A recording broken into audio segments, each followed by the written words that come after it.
Ever feel like you're a ghost kind of trapped in the machine of your body? Oh, yeah. You know what I mean? Like your mind's making all the decisions, but it's stuck in this physical form. Right. That's what we're going to be diving into today as we deep dive into E.J. Lowe's personal agency. Okay. It's a tough one. It is a real philosophical head scratcher. Yeah, but I think it's worth it.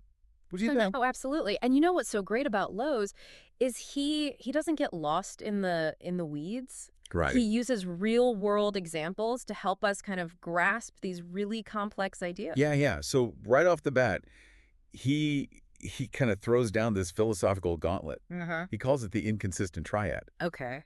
And it's basically like, how is it that our thoughts cause us to do things in the world? Right. Like, how do these non-physical things Right. lead to physical actions? Yeah, it's a question that has puzzled philosophers literally for centuries. Mm. To make it a little more clear, Lowe presents these three statements, and at first glance, they seem like they can't possibly all be true at the same time. Mm-hmm. The first one is that the self is not the body. Okay. Number two, the self is an agent capable of actions. Okay. And number three, every physical event has purely physical causes. So if every physical event, like me taking a step or scratching my nose, is caused by another physical event, Right. then where does the self even fit into that? Exactly. Like, how can it possibly make anything happen? That's the core dilemma. Yeah. But Lowe argues that this triad isn't as inconsistent as it might seem at first. Okay. The key is understanding how causation works, particularly the idea of transitivity. Okay. So imagine three events. You've got event A, event B, and event C. Okay. A causes B, and then B causes C. Because of transitivity, we can say that A also causes C, even though they're not directly linked. Okay, so it's like a chain reaction kind of thing. Yeah, exactly. How does that apply to the mind-body problem? Okay, so think about a snooker player. Okay. This snooker player wants to win the game. That's a mental state. Right, a desire to And win. this desire then leads them to make a series of very carefully planned and executed shots. Those are physical actions. Yeah. The shots then cause the balls to go into the pockets, which are physical events. Right.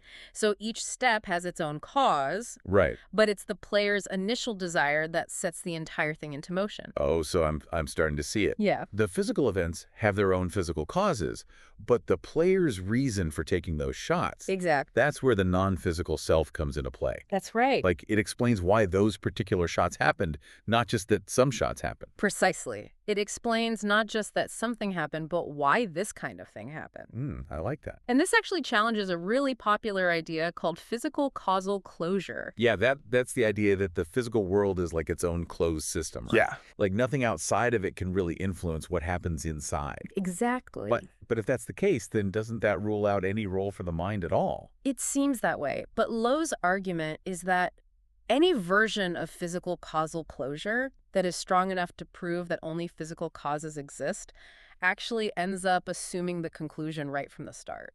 Oh, I see. So it's like circular reasoning. Yeah, exactly. It's like saying, we know that only physical things exist because we've only ever found physical things. Right. You haven't really proven anything new. You're just restating your initial assumption. Right. But then if we're not just our physical bodies, then what are we? Okay. Is Lowe saying that we go back to that old idea of Cartesian dualism, the mind and body being totally separate things? Not quite. He proposes what he calls non-Cartesian substance dualism. Non-Cartesian substance dualism. Yeah. That's a mouthful.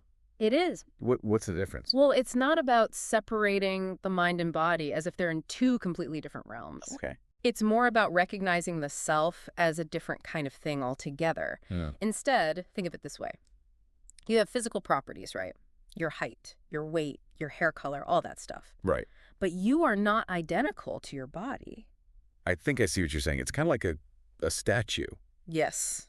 You know, a statue has physical properties, but it's also more than just the lump of bronze or marble that it's made of. Right. It has a shape, it has an identity, it has a meaning beyond just the physical stuff. That's a fantastic analogy. Yeah. And Lowe actually uses what he calls a unity argument to support this. Okay. He says that you are the subject of all of your mental states, your thoughts, your feelings, your perceptions, but no part of your body can actually claim that. Right.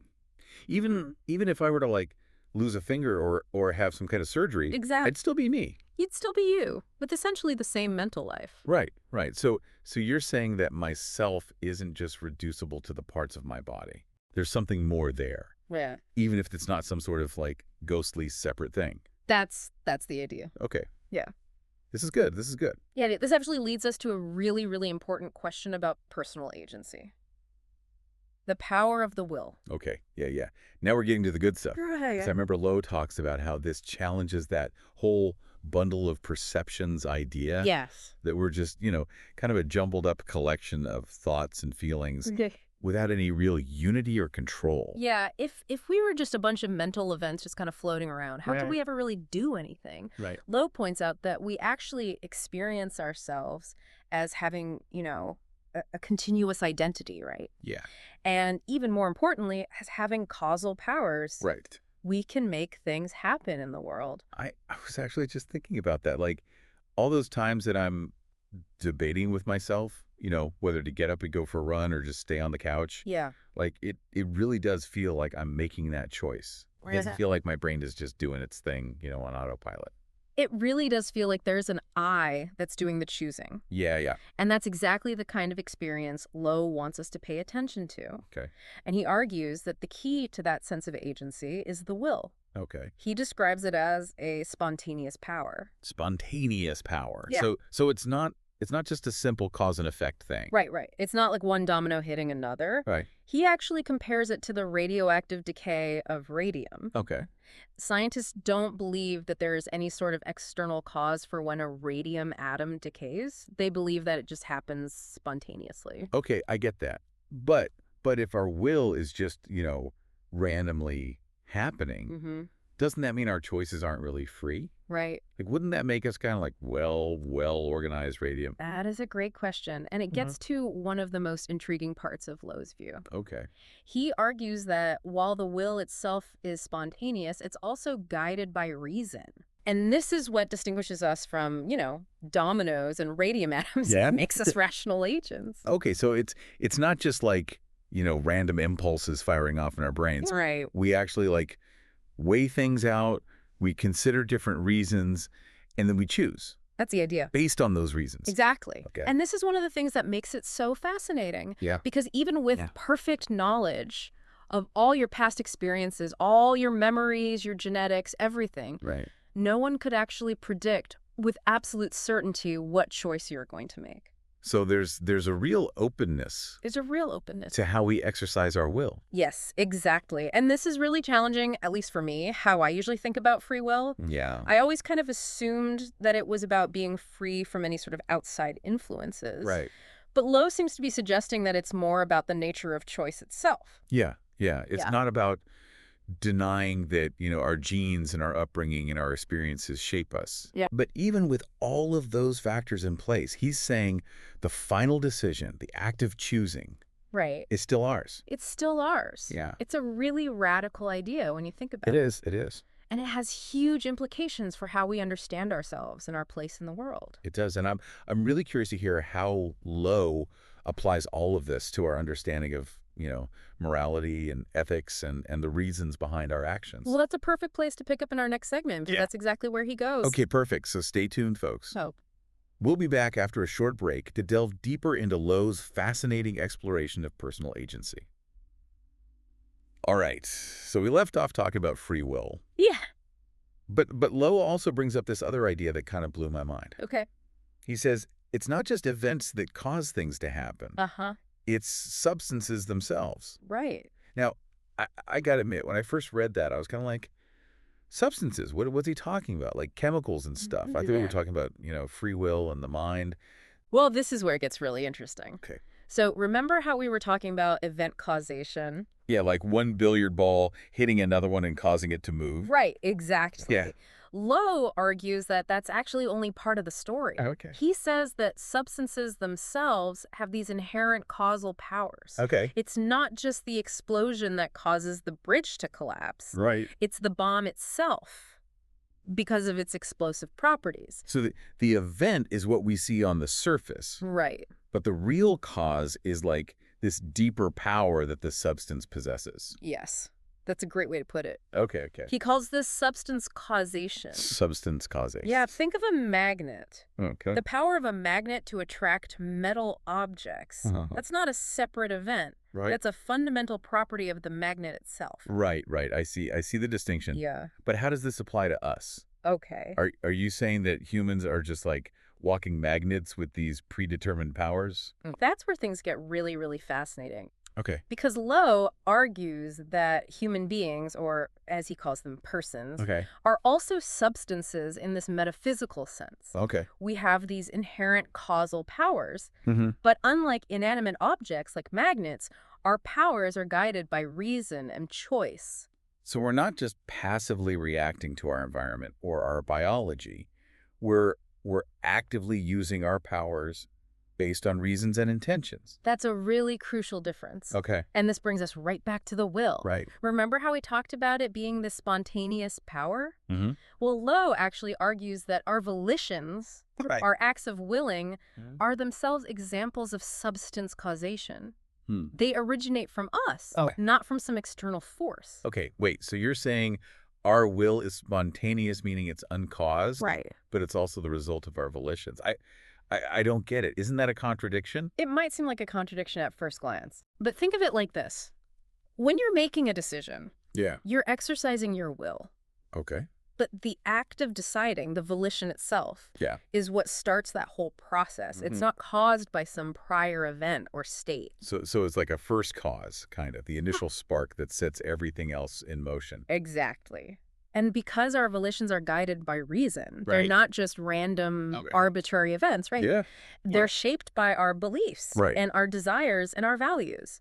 This is really fascinating. It's a very empowering way of thinking about ourselves. Yeah, it sounds like Lowe's saying we're not just puppets of our genes or our environment. Like we have this capacity for rational choice that allows us to shape our actions and ultimately our destinies. That is absolutely at the heart of his argument. Okay. So he's basically laying out a pretty strong defense for this thing called libertarian free will. Yes. The idea that our choices are genuinely ours. That's right. That's a pretty bold claim, considering all the evidence we have about genetics and upbringing and how that influences our behavior. Right. How does Lowe address those sorts of concerns? He actually tackles that head on. He doesn't shy away from it at all. Okay. He takes on one of the biggest challenges to this idea of free will. Which is the argument that if our choices aren't determined by any prior causes, then they must just be random. Right. And if they're random, then how can we possibly hold people responsible for them? Yeah, that's always been the thing I kind of get stuck on with free will. Yeah. If it's not one thing leading to another, Right. it just seems like it's all up to chance.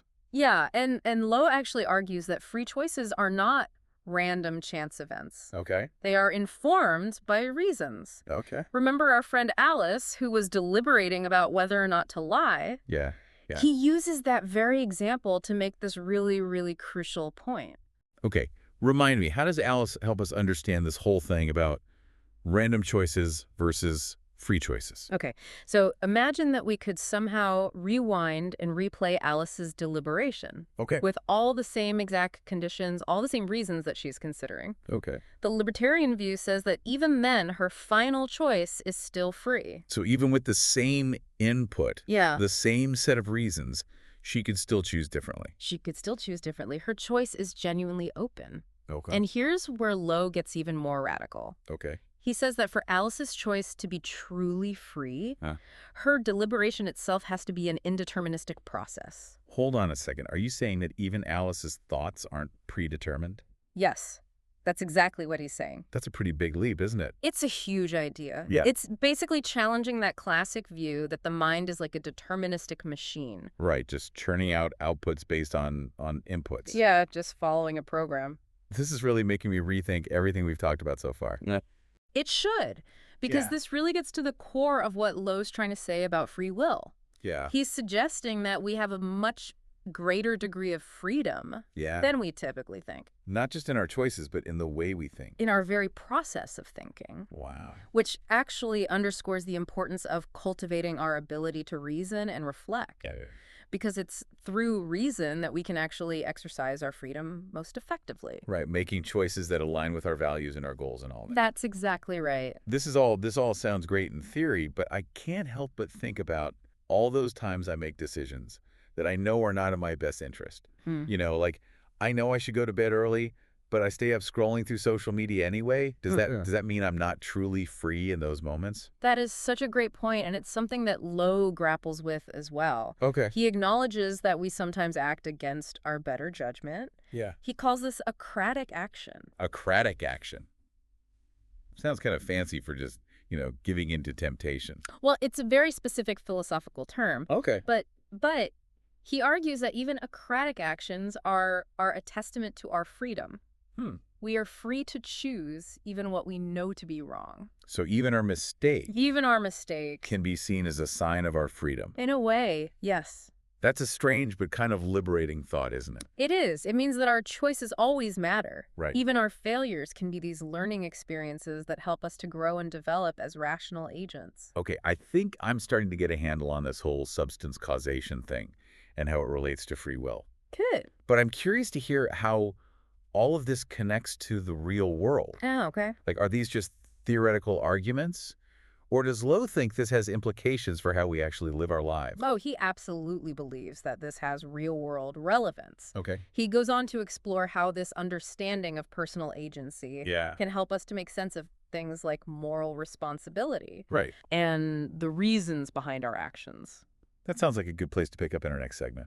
Yeah, let's dive into that. I'm really curious to hear how Lowe connects all these dots. Me too. It's fascinating stuff. All right, so we've been through a lot so far. We have. We've talked about the mind-body problem, free will, substance causation.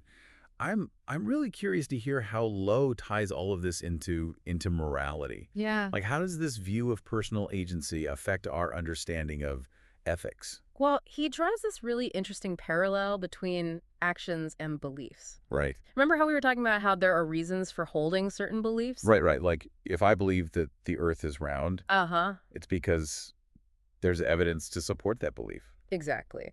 And Lowe argues that just as there are reasons for holding beliefs, there are also reasons for taking actions.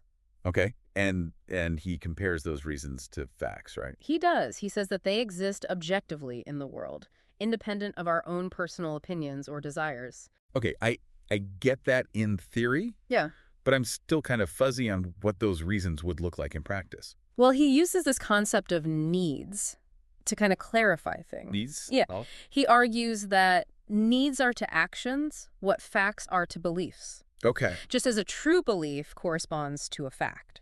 A good action corresponds to a need. Okay, so let me see if I understand this. Yeah. If I believe that water boils at 100 degrees Celsius, that belief is true because it corresponds to a fact about the world. Right. But if I see someone struggling to carry a heavy bag and I offer to help, yes, that action is good because it corresponds to their need for assistance. That's a great example. Okay.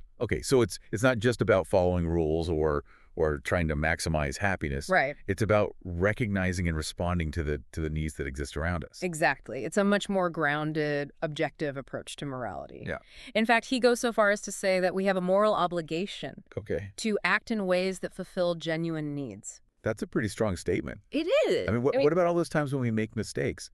Like, what if we try to help someone, but we actually make things worse? Yeah. Or what if we donate to a charity that turns out to be a scam? Right. Does that mean we've acted immorally, even if we had good intentions?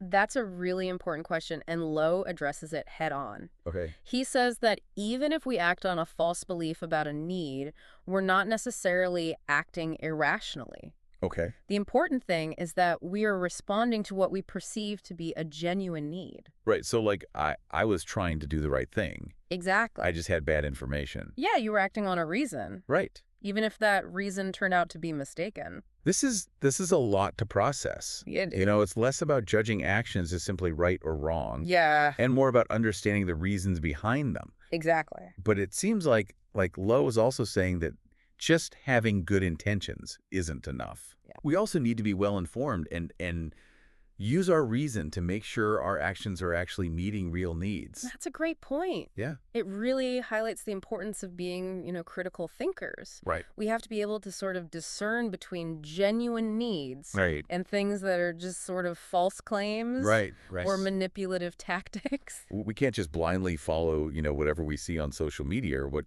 some charismatic leader is telling us. Absolutely not. We have to, actually do our own research. Yes. Weigh the evidence. Yes. And use our judgment to figure out what's truly needed. That's exactly right. Wow, this whole conversation has been so eye-opening for me. Me too. We've gone from the mind-body problem to free will to the foundations of morality. It's all connected. Yeah, and it all comes back to this idea of personal agency. Right. This capacity that we have to really shape our lives and the world around us through our choices. Through our choices and actions. Yeah. It's pretty empowering when you think about it. It is. It reminds us that we're not just these passive observers in the universe. Mm-hmm. We're active participants. Yeah. We have the power to make a real difference. Absolutely. Well, on that note, I want to leave our listeners with a final thought-provoking question. Okay. If we accept that needs are as real as facts, how does this change our understanding of responsibility and the purpose of our actions? That is something to really ponder. It is. It is. So until next time, keep those brains buzzing and never stop exploring the world of ideas.